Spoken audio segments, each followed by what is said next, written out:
आपको बिहार जरा लेकर चलते हैं, क्योंकि बिहार में इस साल के आखिर में विधानसभा चुनाव होने हैं और ऐसे में आज इस मुद्दे का विश्लेषण जरूरी होता है जिस पर बिहार से लेकर दिल्ली तक सियासी तूफान है। बात हो रही है स्पेशल इंटेंसिव रिवीजन की, यानी कि एसआईआर, जो कि बिहार में आजकल काफी चर्चा में है और इसकी वजह है एसआईआर पर जारी वो सियासत जो कि लगातार बढ़ती ही जा रही है और इसी एसआईआर के आधार पर ये राजनीतिक पार्टियां पॉलिटिकल माइलेज लेना चाहती हैं। दरअसल स्पेशल इंटेंसिव रिवीजन के जरिए चुनाव आयोग बिहार में वोटर लिस्ट को अपडेट कर रहा है।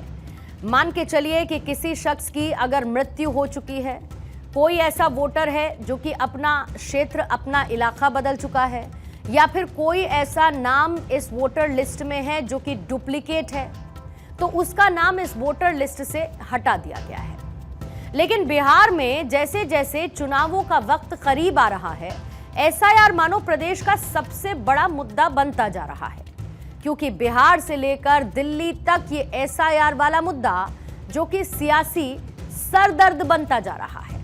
और इसी में कांग्रेस के सांसद राहुल गांधी का एक स्टेटमेंट फिलहाल सुर्खियों में है और इस बयान से, जिसमें राहुल गांधी ने चुनाव आयोग को स्पष्ट शब्दों में यह बता दिया कि वो किसी को भी बख्शने वाले नहीं हैं।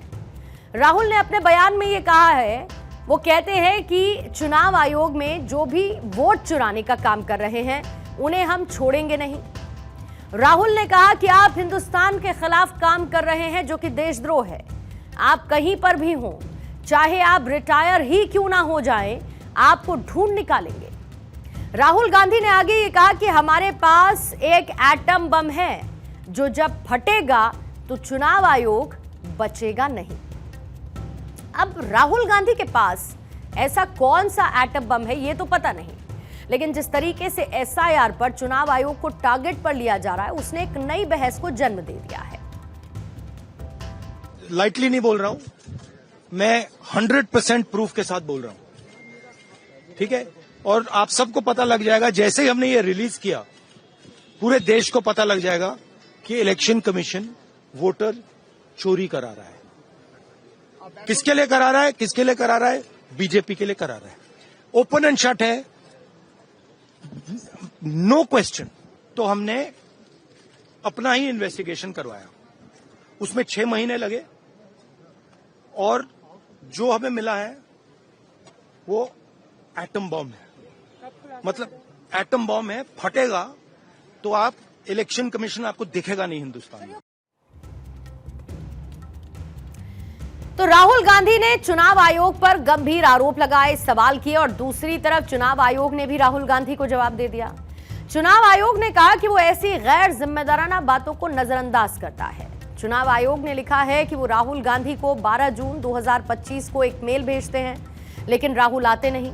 चुनाव आयोग ने एक पत्र का भी जिक्र किया और चुनाव आयोग ने लिखा कि वो राहुल गांधी को एक लेटर भेजते हैं, लेकिन वो उसका रिवर्ट नहीं करते।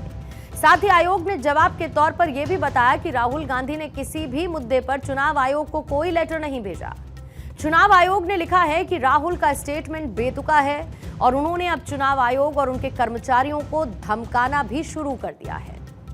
हालांकि चुनाव आयोग ने यह भी कहा है कि सभी चुनाव अधिकारियों से निष्पक्ष और पारदर्शी तरीके से काम करने और साथ ही गैर जिम्मेदाराना बयानों को इग्नोर करने का आग्रह किया है।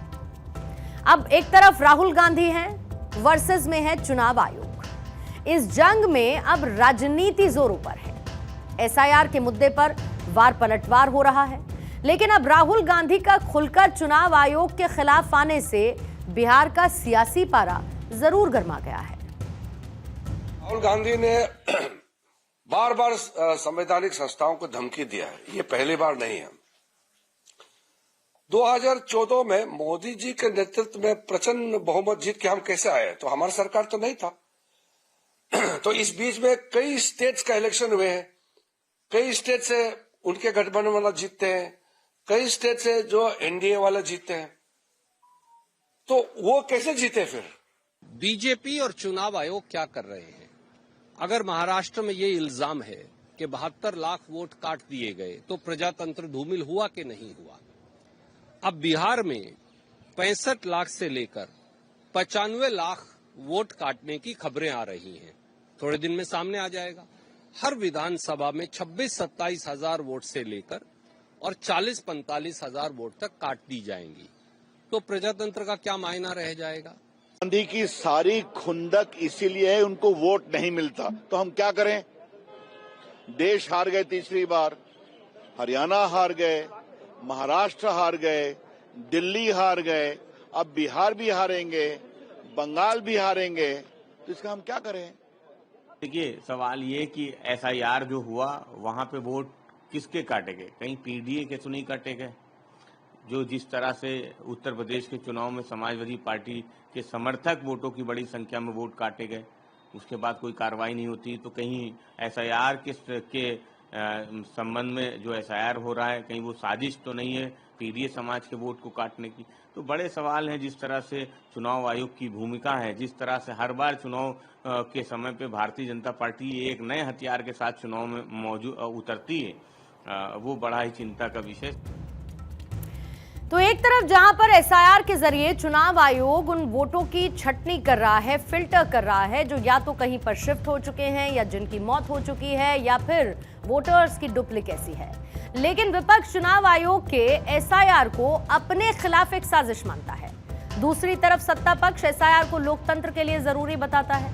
विपक्ष को यह लगता है कि एसआईआर प्रक्रिया के जरिए वोटिंग राइट लोगों से छीना जा रहा है।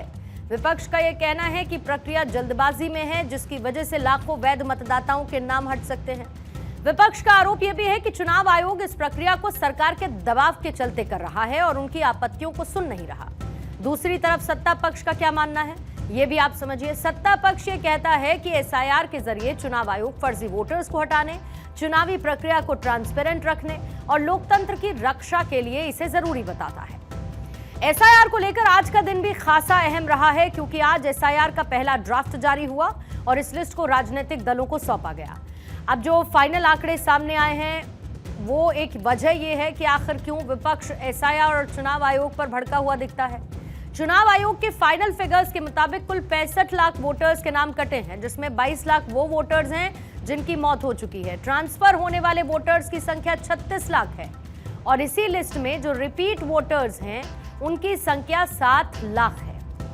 इससे पहले भी राहुल गांधी ने महाराष्ट्र विधानसभा चुनाव के दौरान वोटों में धांधली या स्पेसिफिक कहूं तो वोटों की चोरी का आरोप लगाते हुए यही मुद्दा उठाया था और अब राहुल एसआईआर को वोट चोरी का ओपन एंड शट केस मान रहे हैं। ऐसे में इतना तो तय है कि एसआईआर का यह मुद्दा अभी और भी भड़केगा, क्योंकि राहुल का वो एटम बम अभी बाकी है जिसे वो चुनाव आयोग पर फोड़ने का दावा कर रहे हैं।